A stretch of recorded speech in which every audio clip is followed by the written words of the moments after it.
Sanjan.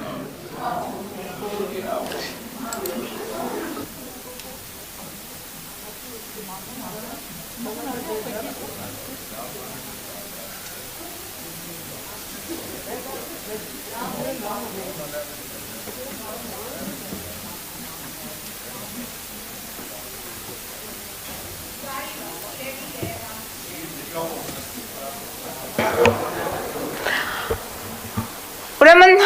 այս նիստին նորից բերել են ինչ-որ օրինագիծ, որը ուղղակի խայտառակություն է,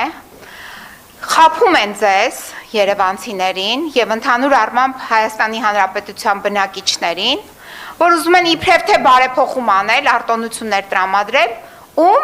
ովքեր գեներացնում են, արտադրում են աղբ այդ մարդկանց համար։ Ուրեմն տեսեք, ամբողջ գաղափարը աղբի հետ կապված, դա պետք է տրամաբանության մեջ լինի, որ աղբի արտադրություն առկա է Երևան քաղաքում։ Հսկայածավալ աղբ է արտադրվում, հետևաբար այդ աղբը պետք է մշակվի, պետք է այդտեղից սկսեին աղբահանության խնդիրը լուծել,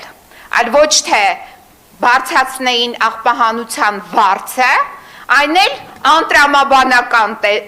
ձևաչափով հաշվարկելով քառակուսի մետրը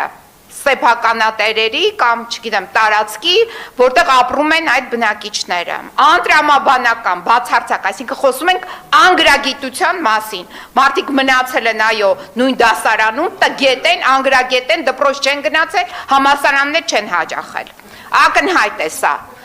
Հիմա տեսեք, եթե մենք չենք լուծում աղբի հետ կապված մշակման հարցը, իսկ մենք դա չենք լուծել տարիներ շարունակ, երկու հսկայածավալ աղբավայր գոյություն ունի Երևանում, որոնք ուղղակի թունավոր հանքավայրեր են, մեկը Նուբարաշենը, մյուսը Աչափնյակ համայնքում գտնվող աղբավայրերը։ Եթե սա չի լուծվում եւ բերում են այսպիսի նախագծեր, որը անտրամաբանորեն թանկացնում են աղբի հետ կապված գումարը, աղբահանության հետ կապված գումարը, սա խոսում է այն մասին, որ ոչ միայն տգետ են, անգրագետ են, չգիտեմ, անբարոյական են, այլ նաև կոռուպցիաներներ են եւ կոռուպցիայի մեջ ահավոր թաթախված գաստրոլորներ են, որ 7 տարի է պտտվում են Հայաստանի Հանրապետությունով եւ Արցախով, հանձնեցին Արցախը, հիմա եկել են Երևան քաղաքն են, ապահանում, ձեր եք կտրի Տիկին Փոստանջան, Տիկին Փոստանջան, Տիկին Վարդանյան, խնդրում եմ գտնվող գազաններին։ Մի հատ խնդրում եմ կոռեկտ խոսեք, մի հատ կոռեկտ խոսեք, Տիկին Փոստանջան, Տիկին Փոստանջան, Ես իմ ամեն տակ ունեմ հիմնավորում։ Խնդրում եմ դուք կոռեկտ արտահայտեք, մի հատ մի գոռացեք իմ վրա, մի հատ հանգստացեք։ Խնդրում եմ տեղից չարձագանքել, շարունակեք։ Դահլիճի կարգավորում։ Կոռեկտ խոսեք ու առանց վիրավորանքների, այլապես հակառակ պատասխանը կստանաք, ես նայ ձեր համար եմ ասում։ Շարունակեք ձեր, դե ուրեմն շարունակեք ձեր ելույթը առանց վիրավորանքների, շարունակեք։ Դուք եք տոնը իջացրեք։ Որ դուք լսեք տոնս իմ շատ ցածր է, միջև դուք չեք Ես շատ լսում։ լավ լսում եմ։ Դե շարունակեք ձեր։ Հա, դե հիմա ժամանակը հետ կվերականգնեք։ Ուրեմն տեսեք, այս մարդիկ իրենց գաստրոլներով հանձնեցին Արցախը, հայաթափեցին Արցախը, հիմա այս գաստրոլորները ուղղակի մտել են, որովհետև անպատժելի են մնացել միջև հիմա։ Այդ որ գոռում էր, բղավում էր այս գաստրոլորներից մեկը իրենց